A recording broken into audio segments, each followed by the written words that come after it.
Hello. Okay, back with the Shakespeare bit, my Hamlet for the thing. Put John the Dreams away. And I'm going to read out the passage again because that is the only way I'm going to get back into the things. So this is from Hamlet. This is just after he's welcomed the players and said, I'd like you to insert a certain speech into the play for me. And then we get this as he's, now I am alone. Oh, what a rogue and peasant slave am I! Is it not monstrous that this player here, but in a fiction, in a dream of passion, could force his soul to sow his own conceit, that from her working all the visage waned, tears in his eyes, distraction in his aspect, a broken voice, and his whole functions sitting with forms to his conceit, and all for nothing, for Hecuba. What's Hecuba to him, or he to Hecuba? That he should weep for her. What would he do had he the motive and the cue for passion that I have? Would he drown the stage with tears, and cleave the general ear with horrid speech, make mad the guilty and appall the free? Confound the ignorant and amaze indeed the very faculties of eyes and ears? Yet I, a dull and muddy-mettled rascal, peak, like John a Dreams, unpregnant of my cause, can say nothing, no, not for a king upon whose property and most dear life a damned defeat was made. Am I a coward? Who calls me villain, breaks my pate across, plucks off my beard, and blows it in my face, tweaks me by the nose, gives me the lie in the throat, as deep as to the lungs? Who does this? Who does me this? Ha! Swoons! I should take it, for it cannot be but I am a pigeon-livered, and lack gall, to make oppression bitter, or ere this I should a fattened all the region kites with the slave's awful, bloody body villain, remorseless, treacherous, lecherous, kindless villain. Why, what an ass am I! This is most brave, that I, the son of a dear father murdered, prompted to my revenge by heaven and hell, must like a whore unpack my heart with words, and fall a-cursing like a very drab, a stallion. Fie upon it! Pho! About my brains! Huh! I have heard that guilty creatures sitting at a play have by the very cunning of the scene been strook to the soul, that presently they have proclaimed their malefactions, for murder, though it have no tongue, will speak with most miraculous organ. I'll have these players play something like the murder of my father before mine uncle. I'll observe his looks, I'll tend him to the quick. If it do blench, I know my course. The spirit that I have seen may be a devil, and the devil have power to assume a pleasing shape, yea, and perhaps, out of my weakness and my melancholy, as he is very potent with such spirits, abuses me to damn me.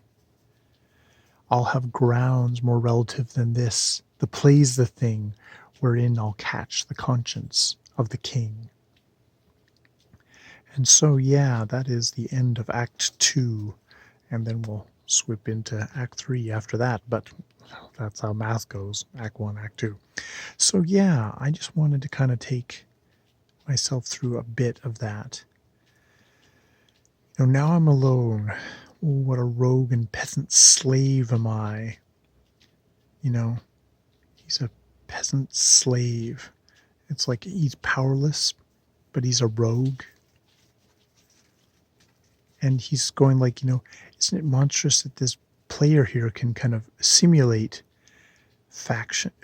passion, that he can get tears in his eyes, that he can have a broken voice, that his whole function is suiting with forms to his conceit, and all for nothing, like it's made up. Like, what would happen if I could do it? If he had my motive and my cue for passion, he'd drown the stage in tears and cleave the general ear with horrid speech, and make mad the guilty and appall the free, and confound the ignorant and amaze indeed the faculties of the eyes and ears. It's like yeah, if that actor, like, and there's something in there of like, I want to be an actor, and there's actor in that double sense of I want to act, I want to do something, but there's also in that sense of I want to be a good actor, I want to be able to perform properly, and which is a part of the thing of kind of just the alienation of Hamlet, of being so alienated from himself that he's separate from himself. It's like I've got all this anger and passion and righteous revenge, but I don't have the hooks in to actually get purchase, to actually do something. I'm a bad actor. And that's it. And you know, he's like a John a Dreams, which is somebody who's a daydreamer and thus doesn't act, doesn't do anything, just daydreams. Which, you know, that's Hamlet is a John a Dreams. He's thinking, but he's not acting. And, you know, he's unpregnant of my cause and can say nothing. No, not for a king. And then, you know, he's like, you know, whose most dear life and damned defeat was made. And like he's like, am I a coward? You know, it's like he's being abused. He plucks off my beard and blows in his face. He's feeling like he's being disrespected at everything. And I love this. Gives me the lie in the throat as deep as to the lungs. It's like a lie that goes so deep it's down into the lungs, which is like, it's fascinating. And, you know, he's pigeon-livered and he lacks gall. It's like the liver and the gall. And it's like, you know, and fatted all the region kites with slaves awful. Kites being birds, I think. And like, you know, what a ass am I.